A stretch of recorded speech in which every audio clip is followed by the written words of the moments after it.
One winter day in 1161, within the white stone walls of the royal palace in Jerusalem, a child was born, the son of King Amalric I and Lady Agnes of Courtenay. They named him Baldwin, in keeping with the royal tradition of the Crusader Kingdom. No one could have known that this boy, with bright eyes and hair as golden as sunlight, would one day bear the weight of a kingdom teetering on the edge of storm. In his early childhood, Baldwin was no different from other noble children. Raised in luxury, taught the Bible, Latin, and French, trained in horsemanship, swordplay, and the rituals of becoming a Catholic knight. But there was something strange that could not be ignored forever. While other boys screamed when scraped or bruised, Baldwin did not. One day, his tutor, Raymond of Aguilera, noticed that Baldwin felt nothing when his friends pinched his arm hard. The man went silent. At just 9 years old, Baldwin was diagnosed with leprosy, a slow death sentence in those times, and a cruel curse for someone born to be king. The news shocked the royal court. Many argued that he should be excluded from the line of succession, but Amalric, a stern yet loving father, did not disown his son. And Baldwin himself showed no fear. He continued his studies, his training, his riding, and even began to outshine healthier boys in wit and discipline. His teacher would later write, "That illness did not weaken him. It made him more determined." Perhaps because he knew his time was limited, Baldwin lived each day with a chilling clarity and an iron will. He demanded no special privileges. He never complained. He simply studied, trained, and prepared, as if he knew a destiny awaited him. In 1174, when his father died, Baldwin was just 13. But he was no longer a child. In the eyes of the court, he was a king, young, diseased, but carrying the steel spirit that the whole kingdom desperately needed. And so, the Leper King, barely into his teens, ascended the throne of Jerusalem, burdened by a cruel fate and bearing the unyielding heart of a warrior. Crowned at just 13, Baldwin IV became ruler of the Kingdom of Jerusalem at a time of turmoil, not only from threats without, but from doubt and power struggles within the royal family. The court quickly appointed Miles of Plancy as regent, but he was assassinated soon after. His replacement, Raymond of Tripoli, an ambitious nobleman and seasoned war leader, took up the reins. Many believed he was simply waiting to replace the sickly boy on the throne. But Baldwin IV was not as weak as they thought. Baldwin entered youth unlike any prince or king in history. For most, youth is the season of hope, dreams, and ambition. For Baldwin, it was a race against time, a quiet, relentless battle with death that was slowly draining the life from his body. Leprosy, the silent ghost, grew more visible. His eyes dimmed, his fingers stiffened, unable to grip weapons. Sores gnawed into his flesh, leaving Baldwin to wake each day in pain. But there was one thing the disease could not touch: his iron will and brilliant mind. As his body withered under the ravages of leprosy, his fingers paralyzed, his face disfigured, Baldwin's mind sharpened like a blade honed by adversity. He spent long nights reading histories of war, consulting the Bible, and listening to seasoned commanders. When noblemen vied for influence and enemies stirred within and without, Baldwin did not simply observe, he acted. In 1176, at just 15 years old, Baldwin declared he would rule in his own right, ending the regency. It was a bold and unprecedented move. Many nobles sneered, "A crippled boy intends to rule us." But not long after, they stopped laughing. In the autumn of 1177, the land of Palestine was tense with dread. Across the plains near Ramla and the coastal lowlands, the air carried moisture from the Mediterranean, mixed with whispered prayers in the churches. The kingdom of Jerusalem stood before a coming storm, and none could say if it would survive. Saladin, now king of both Egypt and Syria, a powerful and cunning leader, launched a daring campaign to crush the weakened Crusader Kingdom. With a mighty force, estimated at 20,000 to 26,000 strong, including elite cavalry and Bedouin infantry, he crossed Sinai, swept through the Negev desert, and surged into the southern plains of Jerusalem. The Crusader situation was dire. Amalric I was long dead, and Baldwin IV, only 16, was king in name. But his leprosy had left him frail, nearly incapable of leading an army. Worse still, much of the kingdom's military strength was tied up in the north, in a failed campaign at Haram and Antioch. Saladin believed the moment was perfect to strike the killing blow. He marched through Philistine lands like a flood. Gaza fell without resistance. Ramla and Ascalon, key fortresses guarding Jerusalem, either fell or were abandoned. Saladin believed Jerusalem would soon be his, and the Crusader Kingdom would vanish. But he had not counted on one thing: a sickly teenager who would not accept defeat. Baldwin IV, not yet a man by age, gathered what little forces remained: around 500 Crusader knights, a few thousand infantry, and the elite Templar order.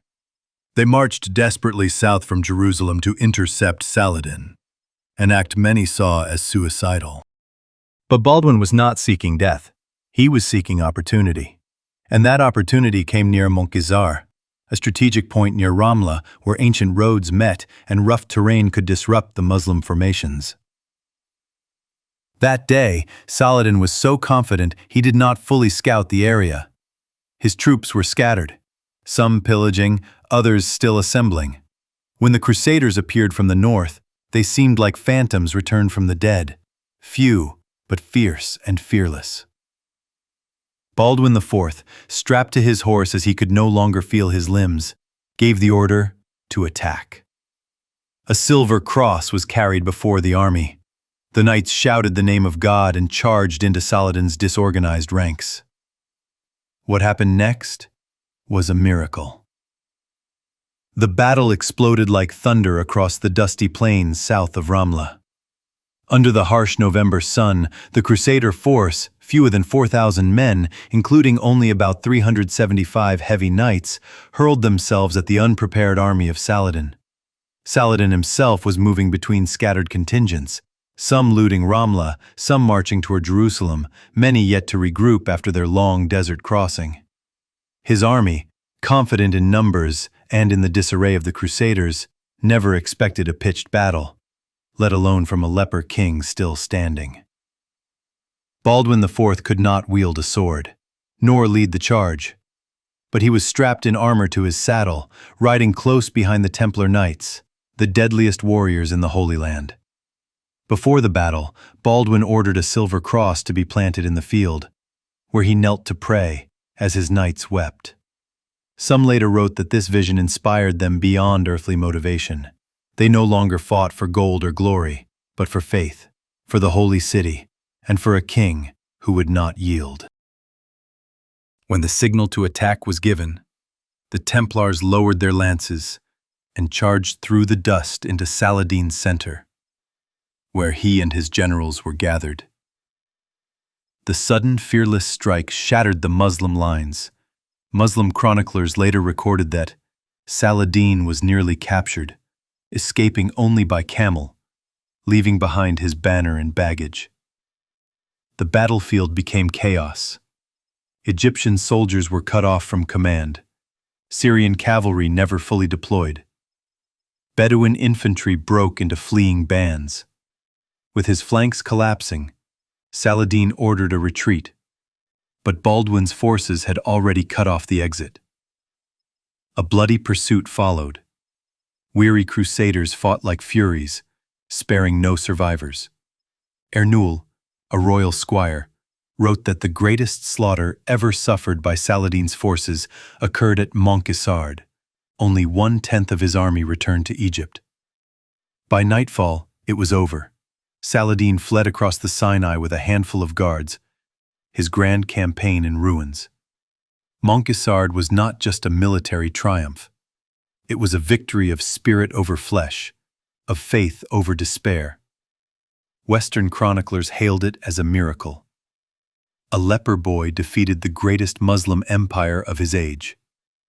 Baldwin returned to Jerusalem amid cheers and tears, but he did not praise himself. As he entered the city, he dismounted and knelt at the foot of the Holy Sepulchre, and said nothing. That day, no one called him the Leper King anymore. Jerusalem glowed for days after the victory at Montgisard. Church bells rang from Mount Zion to the Holy Sepulchre, as if God himself had answered the prayers of his people. Crowds gathered in the squares, priests raised the cross, knights paraded through the city, and Te Deum Laudamus echoed through every chapel. From being dismissed as the leper child, Baldwin IV had become a living symbol of divine favor. The sneers of Latin nobles, who once doubted his strength and legitimacy, vanished like fog in the sunlight of victory. Even the most skeptical now bowed in reverence. None could deny. God had chosen this decaying body, forged by illness, but fueled by indomitable will, to be the guardian of the holy city. Yet, amid the joyful hymns, Baldwin IV remained strangely quiet. He did not host lavish feasts, nor parade in grandeur, nor boast from the throne. The young king spent most of his time after the battle in St. George's Monastery, just outside Jerusalem, where he prayed, wrote letters, and tended in silence to wounds that burned not only in flesh, but deep within the soul. For Baldwin knew, Montgisard was not the end, merely a delay of the greater storm. From that victory, he learned a profound lesson. True strength does not lie in numbers, nor in muscle, but in will and in structure. He immediately ordered the fortification of the southern frontier, rebuilding defense lines from Gaza to Kerak, reassigning troops into mobile detachments ready to respond to any threat. He also sent envoys to Europe, pleading once more for aid to the Holy Land. Not long after Montgisard, Baldwin made a bold and controversial appointment. He gave command of Kerak and Montreal to Reynold of Châtillon, a man who had once been imprisoned by Muslims for years and was infamous for his recklessness and cruelty. Many were outraged, but Baldwin understood. The kingdom of Jerusalem now needed wild beasts to guard its borders, even if they could never be fully tamed. He expanded the defense network, constructing new fortresses, reorganizing the Crusader forces, and setting up watch stations along the Dead Sea, particularly around Kerak, a strategic hotspot.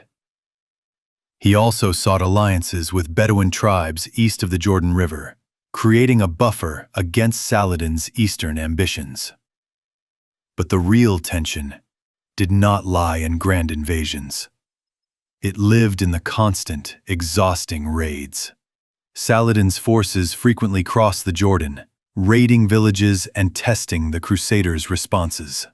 Baldwin countered not with full campaigns, but with precise ambushes and sudden strikes, like the Battle of Marj Ayoun in 1179, where he narrowly escaped capture, and the fall of Jacob's Ford later that year. A brand new fortress he had just built, leveled by Muslim forces in a matter of weeks. The climax of their Cold War came in 1183. Saladin launched a major campaign into the frontier of the Kingdom of Jerusalem. By this time, Baldwin IV was almost entirely paralyzed, unable to hold a sword or ride a horse. But he refused to hide behind walls. Instead, he had himself carried on a litter, wrapped in white cloth like a corpse, his face gaunt and unrecognizable, but his eyes still ablaze with fire. Saladin, known for his honor and restraint, grew more cautious than ever. He knew this man, though broken in body, was a mind of steel. Baldwin maneuvered what strength he had, moved troops wisely, and avoided being drawn into unfavorable combat. The two sides eventually withdrew, without a decisive clash. No winner was declared, for Baldwin knew Montgisard was not the end, merely a delay of the greater storm. From that victory, he learned a profound lesson. True strength does not lie in numbers, nor in muscle, but in will and in structure. He immediately ordered the fortification of the southern frontier, rebuilding defense lines from Gaza to Kerak, reassigning troops into mobile detachments ready to respond to any threat. He also sent envoys to Europe, pleading once more for aid to the Holy Land. Not long after Montgisard, Baldwin made a bold and controversial appointment. He gave command of Kerak and Montreal to Reynold of Châtillon, a man who had once been imprisoned by Muslims for years and was infamous for his recklessness and cruelty. Many were outraged, but Baldwin understood. The Kingdom of Jerusalem now needed wild beasts to guard its borders, even if they could never be fully tamed. He expanded the defense network, constructing new fortresses, reorganizing the Crusader forces, and setting up watch stations along the Dead Sea, particularly around Kerak, a strategic hotspot. He also sought alliances with Bedouin tribes east of the Jordan River, creating a buffer against Saladin's eastern ambitions. But the real tension did not lie in grand invasions. It lived in the constant, exhausting raids. Saladin's forces frequently crossed the Jordan, raiding villages and testing the Crusaders' responses. Baldwin countered not with full campaigns, but with precise ambushes and sudden strikes, like the Battle of Montgisard in 1179, where he narrowly escaped capture, and the fall of Jacob's Ford later that year. A brand new fortress he had just built, leveled by Muslim forces in a matter of weeks. The climax of their Cold War came in 1183. Saladin launched a major campaign into the frontier of the Kingdom of Jerusalem. By this time, Baldwin IV was almost entirely paralyzed, unable to hold a sword or ride a horse. But he refused to hide behind walls. Instead, he had himself carried on a litter, wrapped in white cloth like a corpse, his face gaunt and unrecognizable, but his eyes still ablaze with fire. Saladin, known for his honor and restraint, grew more cautious than ever. He knew this man, though broken in body, was a mind of steel. Baldwin maneuvered what strength he had, moved troops wisely, and avoided being drawn into unfavorable combat. The two sides eventually withdrew, without a decisive clash. No winner was declared. The scary of true in pharmacies and world hads. to stayed off, in Frulevin. At the same time, Baldwin faced another silent threat, the issue of succession. He could not marry. He would have no children. He saw the end approaching. He named his sister Sibylla and her young son, Baldwin V, as heirs. But behind that simple act, the court buzzed with political scheming and dangerous alliances between ambitious Western lords, native Frankish barons, and rival noble houses. Every betrothal, every title, every whisper in the halls could shift the fragile balance of the realm. By the spring of 1185, Baldwin IV, the king who had never lost a battle, lay still in his bed. He was only 23 years old. There was no grand farewell, no final speech. Only a quiet afternoon in the royal palace of Jerusalem, as the last rays of sunlight passed through the white stone domes, touching the face of a man who no longer felt pain. When he died, the church bells rang for 24 hours. The city fell silent. Those who had once criticized him stood beside his bier with heads bowed. All knew. The Leper King had been the last man strong enough to hold Jerusalem upright. To Saladin, Baldwin had been the greatest obstacle to reclaiming Jerusalem. But now time was on his side. In 1184, Baldwin had sent an urgent embassy to Europe, including Balian of Ibelin and Patriarch Heraclius, carrying relics of the true cross, begging for reinforcements. But Europe was entangled in its own power struggles. No help came. In 1185, Baldwin IV died. The news spread through Muslim camps swiftly. It is said that when Saladin heard of it, he bowed his head and simply said, he was a man worthy of respect, even as an enemy. The road to Jerusalem now lay open as never before. But in Saladin's heart, perhaps he knew, his most worthy opponent had departed. What remained would not be enough to stop the tide that was already rising toward Hattin and Jerusalem. Thank you so much for watching and listening. If you enjoyed this content and found it interesting, don't forget to leave a like, subscribe, and hit the notification bell so you won't miss any of our upcoming videos.